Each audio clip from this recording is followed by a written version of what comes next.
श्री शिव की आराधना के लिए पार्वती जी की दुष्कर तपस्या। ब्रह्मा जी कहते हैं, देवर्षि तुम्हारे चले जाने पर प्रफुल्लचित्त हुई पार्वती ने महादेव जी को तपस्या से ही साध्य माना और तपस्या के लिए ही मन में निश्चय किया। तब उन्होंने अपनी सखी जया और विजया के द्वारा पिता हिमाचल और माता मेना से आज्ञा मांगी। पिता ने तो स्वीकार कर लिया, परंतु माता मेना ने स्नेहवश अनेक प्रकार से समझाया और घर से दूर वन में जाकर तप करने से पुत्री को रोका। मेना ने तपस्या के लिए वन में जाने से रोकते हुए उमा बाहर न जाओ ऐसा कहा, इसलिए उस समय शिवा का नाम उमा हो गया। मुने शैलराज प्यारी पत्नी मेना ने रोकने से शिवा को दुखी हुई जान अपना विचार बदल दिया और पार्वती को तपस्या के लिए जाने की आज्ञा दे दी। मुनि श्रेष्ठ माता की वह आज्ञा पाकर उत्तम व्रत का पालन करने वाली पार्वती ने भगवान शंकर का स्मरण करके अपने मन में बड़े सुख का अनुभव किया। माता पिता को प्रसन्नता पूर्वक प्रणाम करके शिव के स्मरण पूर्वक दोनों सखियों के साथ वे तपस्या करने के लिए चली गईं। अनेक प्रकार के प्रिय वस्त्रों का परित्याग करके पार्वती ने कटि प्रदेश में सुंदर मूंज की मेखला बांध शीघ्र ही वल्कल धारण कर लिए। हार का परिहार करके उत्तम मृग चर्म को हृदय से लगाया। तत्पश्चात वे तपस्या के लिए गंगावतरण गंगोत्री तीर्थ की ओर चली गईं, जहां ध्यान लगाते हुए भगवान शंकर ने कामदेव को दग्ध किया था। हिमालय का वह शिखर गंगा अवतरण के नाम से प्रसिद्ध है। वहीं परम उत्तम श्रृंग तीर्थ में पार्वती ने तपस्या प्रारंभ की। गौरी के तप करने से ही उसका गौरी शिखर नाम हो गया। मुने शिवा ने अपने तप की परीक्षा के लिए वहां बहुत से सुंदर एवं पवित्र वृक्ष लगाए जो फल देने वाले थे। सुंदरी पार्वती ने पहले भूमि शुद्ध करके वहां एक वेदी का निर्माण किया। तदनंतर ऐसी तपस्या आरंभ की जो मुनियों के लिए भी दुष्कर थी। वे मन सहित संपूर्ण स्त्रियों को शीघ्र ही काबू में करके उस वेदी पर उच्च कोटि की तपस्या करने लगी। ग्रीष्म ऋतु में अपने चारों ओर दिन रात आग जलाए रखकर वे बीच में बैठती और निरंतर पंचाक्षर मंत्र का जप करती रहती थी।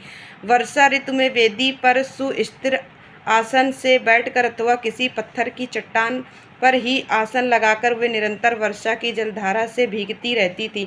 शीतकाल में निराहार रहकर भगवान शंकर के भजन में तत्पर हो वे सदा शीतल जल के भीतर खड़ी रहती तथा रात भर बर्फ की चट्टानों पर बैठा करती थी। इस प्रकार तप करती हुई पंचाक्षर मंत्र के जप में संलग्न हो शिवा संपूर्ण मनोवांछित फलों के दाता शिव का ध्यान करती थी। प्रतिदिन अवकाश मिलने पर वे सखियों के साथ अपने लगाए हुए वृक्षों को प्रसन्नता पूर्वक सींचती और वहां पधारे हुए अतिथि तथा आतिथ्य सत्कार भी करती थी।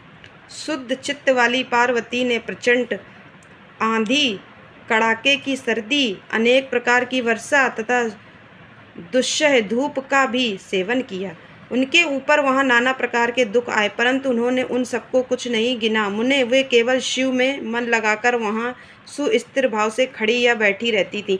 उनका पहला वर्ष फलाहार में बीता और दूसरा वर्ष उन्होंने केवल पत्ते चबाकर बिताया। इस तरह तपस्या करती हुई देवी पार्वती ने क्रमशः असंख्य वर्ष व्यतीत कर दिए। तदनंतर हिमवान की पुत्री शिवा देवी पत्ते खाना भी छोड़कर सर्वथा निराहार रहने लगी। तो भी तपश्चर्या में उनका अनुराग बढ़ता ही गया। हिमाचल पुत्री शिवा ने भोजन के लिए पर्ण का भी परित्याग कर दिया, इसलिए देवताओं ने उनका नाम अपर्णा रख दिया। इसके बाद पार्वती भगवान शिव के स्मरण पूर्वक एक पैर से खड़ी हो पंचाक्षर मंत्र का जप करती हुई बड़ी भारी तपस्या करने लगी। उनके अंग चीर और वल्कल से ढके थे। वे मस्तक पर जटाओं का समूह धारण किए रहती थी। इस प्रकार शिव के चिंतन में लगी हुई पार्वती ने अपनी तपस्या के द्वारा मुनियों को जीत लिया। उस तपोवन में महेश्वर के चिंत पूर्वक तपस्या करती हुई काली के 3000 वर्ष बीत गए। तदनंतर जहाँ महादेव जी ने 60,000 वर्षों तक तप किया था, उस स्थान पर क्षण भर ठहरकर शिवा देवी इस प्रकार चिंता करने लगीं, क्या महादेव जी इस समय यह नहीं जानते कि मैं उनके लिए नियमों के पालन में तत्पर हो तपस्या कर रही हूँ? फिर क्या कारण है कि सुदीर्घ काल से तपस्या में लगी हुई मुझ सेविका के पास वे नहीं आए? लोक में वेद में और मुनियों द्वारा सदा गिरीश की महिमा का गान किया जाता है। यह सब यही कहते हैं कि भगवान शंकर सर्वज्ञ, सर्वात्मा, सर्वदर्शी, समस्त ऐश्वर्यों के दाता, दिव्य शक्ति संपन्न, सबके मनोभावों को समझ लेने वाले, भक्तों को उनकी अभीष्ट वस्तु देने वाले और सदा समस्त क्लेशों का निवारण करने वाले। यदि मैं समस्त कामनाओं का परित्याग करके भगवान वृषभध्वज में अनुरक्त हुई हूँ तो वे कल्याणकारी भगवान शिव यहाँ मुझ पर प्रसन्न हो। यदि मैंने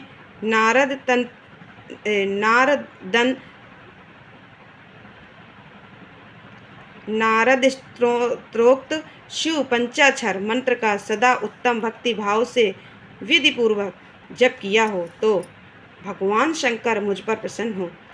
यदि मैं सर्वेश्वर शिव की भक्ति से युक्त एवं निर्विकार हूँ तो भगवान शंकर मुझ पर अत्यंत प्रसन्न हो। इस तरह नित्य चिंतन करती हुई जटा वल्कल धारणी निर्विकार कारा पार्वती मुंह नीचे किए सुदीर्घ काल तक तपस्या में लगी रही। उन्होंने ऐसी तपस्या की जो मुनियों के लिए भी दुष्कर थी। वहाँ उस तपस्या का स्मरण करके पुरुषों को बड़ा विस्मय हुआ।